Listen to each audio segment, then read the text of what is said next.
I've got one more soundbite from Mike Tomlin to play. That I'm curious to play for you, and to get your thoughts on how the Steelers reacted to everything from the league this week. This was Mike Tomlin.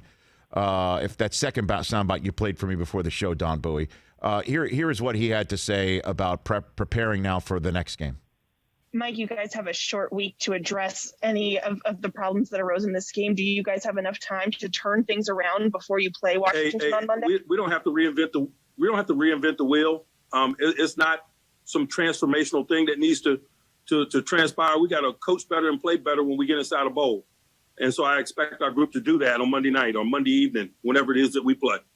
Okay, so now Tomlin, with that comment at the very end, you could tell he's had enough of the schedule changes. How did the Steelers take this entire past week, Albert? I think you look at the record, Rich. I mean, they've handled it just about as well as anybody. And remember, and it's easy to forget this because it feels like it was 10 years ago now, but they were the team that was on the other side of the Titans situation earlier in the year. So they had their bye week basically taken away from them too.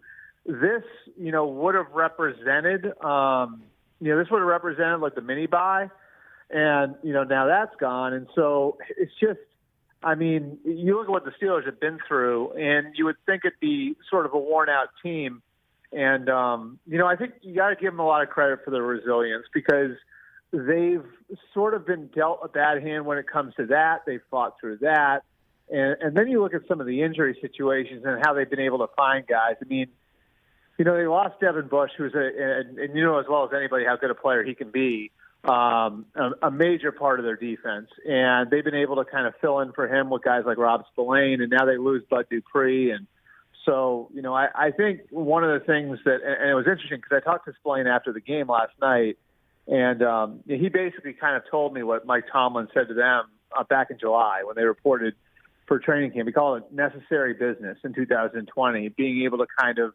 take all these things that are going to be different this year and turn them into advantages for the team. And so I think they've been able to do that. The record certainly shows it, even in a day when they didn't have their best game. And I think that you heard that across the board from all the Steelers who spoke after the game, that they didn't feel like they played very well. They were still able to come out on the right end of the scoreboard as they have every week all year. Bud Dupree, though, right? We're expecting huge loss. It's how do they come back from that one? That's a big one because now that means presumably T.J. Watt will get the attention that he has not been getting because some of it has to have been paid to Dupree all season long. Right, and that's the thing. It's like Dupree had been over the first 4 or 5 years of his career, I think a little inconsistent. Great athlete, right? He was really raw when he was coming out of school as a first-round pick, but just a freak athlete. And was really starting to come into his own. And it sucks for him personally, too, because I think he was really kind of set up to cash in on everything that he'd done over the last year or so. And that's probably not going to happen, at least to the degree it was going to happen after this yeir.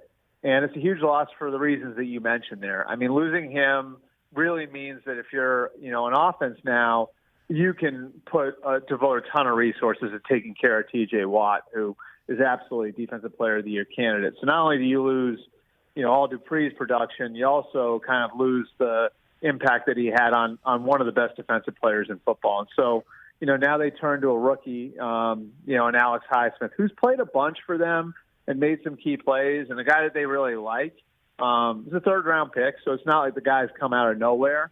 But they'll be leaning on him a lot, and for a defense that's been playing really well, asking a lot more of him. And so it'll be interesting to see how that plays out, because it did feel after about 8 or 9 years of trying to rebuild, coming out of that, like Troy Polamalu, James Ferrier, Lamar Woodley, James Harrison, that era, they'd really struggled to put together, a great defense again, and it really felt like they were right there. Hey, you watched all the way to the end. Thanks for that. Watch more right here.